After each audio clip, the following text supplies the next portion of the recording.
Probably one of the most important things I could say to have on your CV, because yeah, I wish I'd known that at the start of my degree, otherwise I wouldn't have spent 3 years stressing.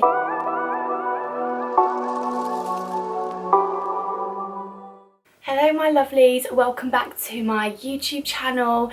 If you're new here, my name is Sydney Window and I would love it if you stuck around and hit the subscribe button. That sounded so cheesy. Today's video is going to be a chatty one. I've got my cup of tea. I decided to just sit down, have a little chat with you guys about my career and the steps on how to become a solicitor in the UK. And the reason I chose to do this video is because when I first decided that I wanted to go into law, I actually found it really hard to find any videos online or information online that I was able to understand that described really easily the process in the UK to become a solicitor. And more and more so over the last few weeks, I bumped into people that I knew from school and who want to go into the same career path as me, and I've come to realise that not many people know what I know maybe about the process. So I just thought I would do a video about the process and where I am basically. And if you haven't already, please subscribe and join the family. And also I'd love it if you follow my socials, which I have put down below for you guys, my Instagram, my Twitter and all that jazz. So without further ado, I'm going to get into the video. I'm going to split it into a few sections. I'm actually going to go through some commonly asked questions. Oh god, I am so hot. Questions that I asked when I was at uni and now I am training, and questions that I've had people ask me when I've gone to law fairs, seminars, when I've bumped into people. God, my ring light is actually blinding me. You know when you get like the ring spotlight, I can't actually see. Okay, so the first question I got asked a lot are how important are your grades at uni and at A-level?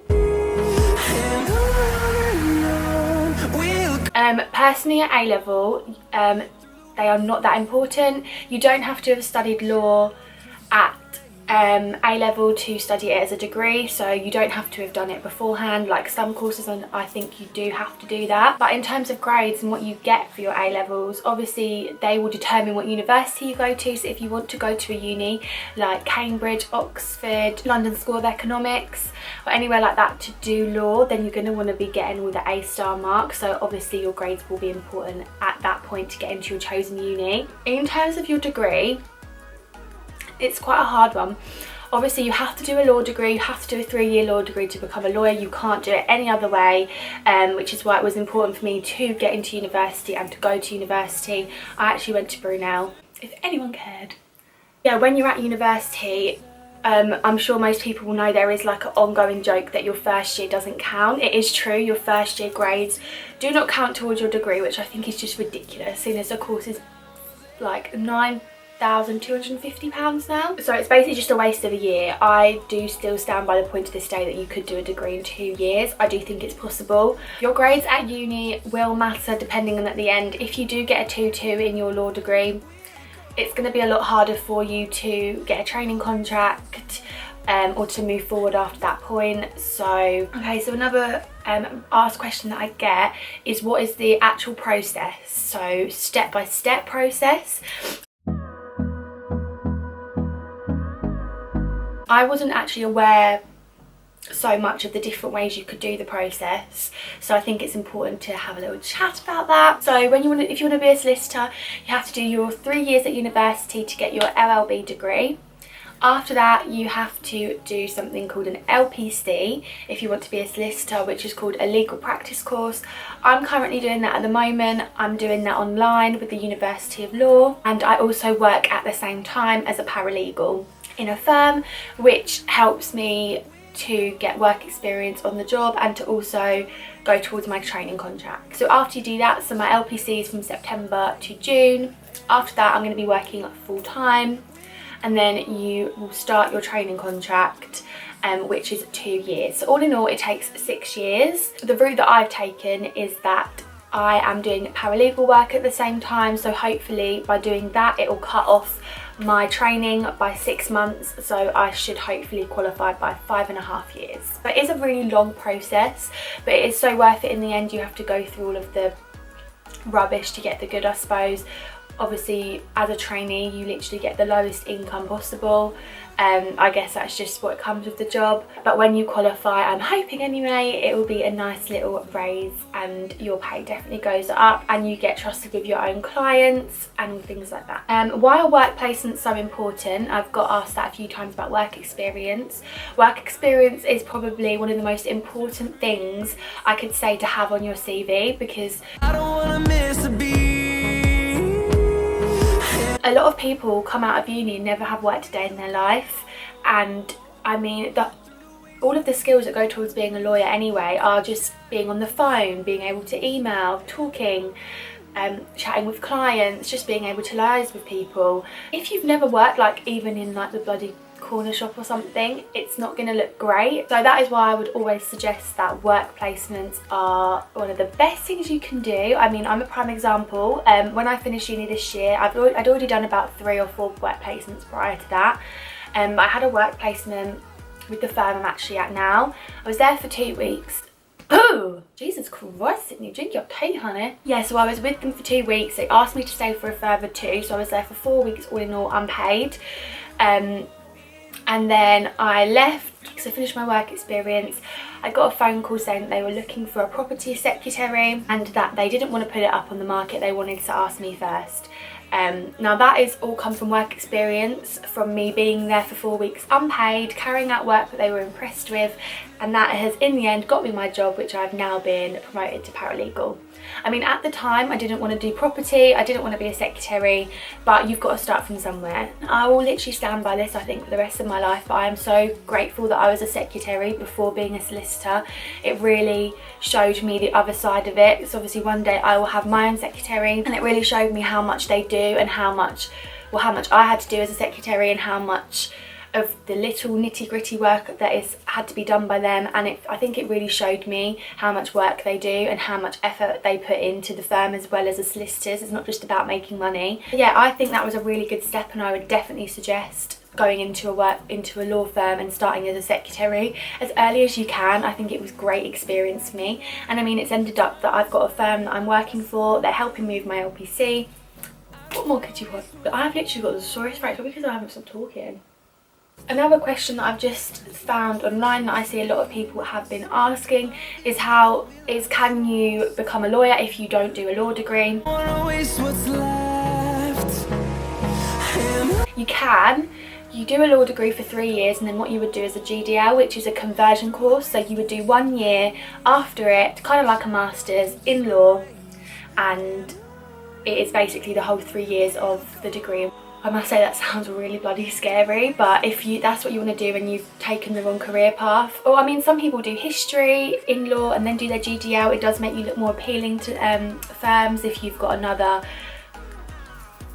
I don't know, another something that you're interested in. So yes, it is possible, but I mean, it is good to do the degree, I think, because you've got 3 years of learning. I mean, it was bloody boring, some of it, but you need to know the law as a background. So the question is, what is the difference between the degree and the LPC? Finding life along the way. So the degree is basically just really like basic school, where you're learning the law of everything, basically from criminal to civil to family to tort to land. You're learning the basic undergrowth of the law, and it can be very boring, but you need to have a kind of general knowledge of it, be able to be a lawyer. It's in the word. And the LPC, so it's in the word, practice course, it's very practical. So it's not about you knowing the law or answering essay questions on the law.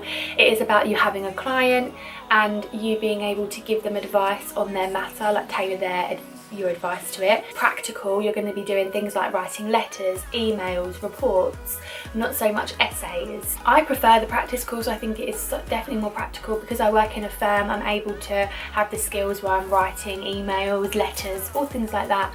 Now, I mean, another question that I know that I definitely asked, which was to do with money. So as you'll know, student finance will fund degrees for 3 years, and they will give you a certain amount for a master's. a legal practice course is not determined as a master's, and it is roughly around the 8,000 to 13,000 mark depending when you do it. Mine was £13,900 because I've done it in London, but I've done mine online, which helped me a lot more because I'm able to work at the same time and I'm able to do it all on my computer, which is very helpful. But yeah, so it's not considered to be a postgraduate loan course. So basically what they're saying is if you want to be a lawyer, you have to find £13,000 to fund your course, which is just a joke personally. But what I didn't know was, at the time when I was all stressful about this for the last 3 years thinking I'm never going to be able to do it, is that I managed to get a postgraduate loan because I've done it with my masters, and all you have to do for your masters is write a dissertation, so with your LPC course, and then you basically have your LPC and you also get the £10,900 loan from student finance. Obviously you're probably thinking, how did I fund the other £3,000? I funded the other £3,000 by going to a company called Future Finance, which helps students who have used up all their student finance loan. They'll lend you that money and you pay it back after you've graduated and finished your training as a lawyer, which is really helpful. So yeah, I wish I'd known that at the start of my degree, otherwise I wouldn't have spent 3 years stressing about how I was actually going to do it. So that's a really good point. Other questions that I really got asked about was CV. I went to quite a few CV seminars when I was at uni because I found that it was really important to have a great CV. I mean, the thing is with a law degree, everybody's done the same. Everybody has got a law degree and it's exactly the same. So you are literally in one tiny fish in a massive ocean in that sense. Everybody's got the same, everybody's got a 2-1, everybody's got a law degree. It is just literally just that plain simple. My seminar tutor was really helpful. She told me the best thing you can do in your CV is have, you know, hobbies. People don't just want you to be academic, have had no extra jobs, literally just got A stars in everything. It doesn't show your people skills, it doesn't show, you know, how you work in the community. I mean, for instance, my CV had on it that I worked in Next for 5 years. That already shows I can answer the phones, I can talk to customers, I can handle money, I can handle working with other people, I can work in a workplace. They're all really key qualities. It also shows that I can manage working and studying, really important. One of the other really important things that I would recommend to everyone is volunteering. I mean, it's not the same as doing the work placement. I volunteered at a child law helpline once every week for about 9 months and I loved it. I mean, it was very helpful for me because at the time I was studying children at uni, so I had that knowledge base that I was doing at volunteering. I was talking to people on the phone, applying the law to them. It also showed that I knew the law, that I could apply it and I could give people practical advice. And also volunteering for me was really rewarding. Like, I just enjoyed being able to help people that didn't have much money, that couldn't go to see a solicitor. Yeah, I really loved that. I do miss that. Yeah, I would definitely recommend that though. So anybody that asks me when I've been at law fairs, when I've been chatting with people that I know that are studying law, volunteering, extracurricular activities, I've got on my CV that I danced, that I used to dance, sing and act, which showed that I can perform, I can talk in loud spaces, I have confidence. So even the tiniest little things like that can really benefit your CV and set you out from the rest. Okay, so next one I'm going to have a little chat about is getting a training contract. Now for me, I'm guessing if you're watching this video, you must be, I mean, at some stage of your law degree or contemplating becoming a solicitor, and you might not even know what a training contract is, or you might know what a training contract is. But a training contract is essentially 2 years, you working in a law firm, you training and you're doing 6 different seats in each different separate laws, and you have to do this. It's called a qualified training period, and you have to do this to be able to qualify, and it is the last hurdle, and I'm nearly there. And basically I get a lot of questions from people asking me, how do you get one, when do you have to apply, is it hard, you know, like how do you know where you want to work, how do you know what you want to do? Well, the questions and answers are hard because they're different for everyone. If you want to work in a big London firm, you want to be applying for training contracts in your 2nd year. you want to be applying straight away. They recruit 2 years in advance. They've got people now for 3 years in advance. That is if you want to work in a big London firm where as a trainee you're going to be starting on 50k. Yeah, so if you are in your second year and you want to do a training contract in London, then you need to start looking now. All About Law is a brilliant website. Lawcareers.net is amazing. Personally, I wish I'd known that at the time, because I might have considered London a bit more than I can now, because I didn't know.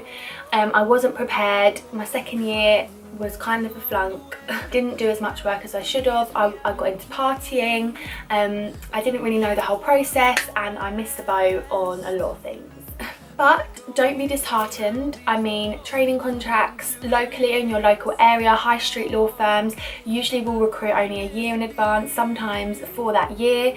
So always look. So yeah, my advice for getting a training contract is to, firstly, going back to my last point, getting work experience in as many firms as possible, because they are more than likely going to remember you, and if you apply for a training contract there, they are more than likely to hire you because they know how you work and they know what you're like in the firm. And also just keep looking every week. For me, when I was going through the phase, I was in my 3rd year and I thought, right, I need to get organised. I want to figure out what firms I want to work in. I knew I wanted to work in Colchester.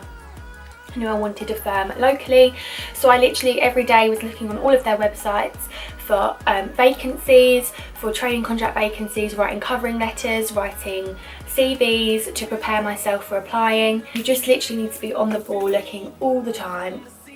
It is really, like, it is a long process, but it'll be worth it. So I hope all of these points that I've been discussing are kind of helpful if you are either at doing your A-levels and figured out that you want to become a lawyer, or whether you are currently doing your degree and you're not quite sure what the next steps are for you, or if you're doing your LPC and you still haven't got a training contract and you're still looking around. I hope I've been a little bit helpful. Of course, there are literally so many different paths for everyone. Everyone's different. There is a tailor-made path for everyone. Some people I know didn't work for a long time. They just wanted to get studying out of the way so that they could go straight into work, whereas I'm doing them at the same time. I'm working and doing my LPC at the same time, which I feel works best for me because I get a lot of support from my work. They help me out as much as I can. But as I say, literally everyone is different. I'm only sharing my story to help with people that really do not know what the next steps are for them. If you have any more questions or want me to do another video on the steps to become a solicitor in the UK, then do comment below if you find this video. Do let me know if there are any other questions you have. The process is obviously very different to America, so if you're American, it's not going to be the same. But yeah, all in all, I hope you liked this video and it was somewhat helpful to you no matter what stage you are at the moment. I mean, to be honest, I was a complete mess during uni. I had no idea what the bloody hell was going on. If I can help somebody else, then I will feel that much better about my life. So yeah, if you've got any more questions, please do comment down below and let me know, and I hope maybe I can do another video where I can do a Q&A and I can get people to ask me some questions and I can answer them on another video, because I do like doing these little like chatty, like helpful videos. As well as my makeup and things like that. So yeah, if you haven't already, please like and subscribe before you leave. Give the video a big thumbs up and I will see you in my next one. Bye!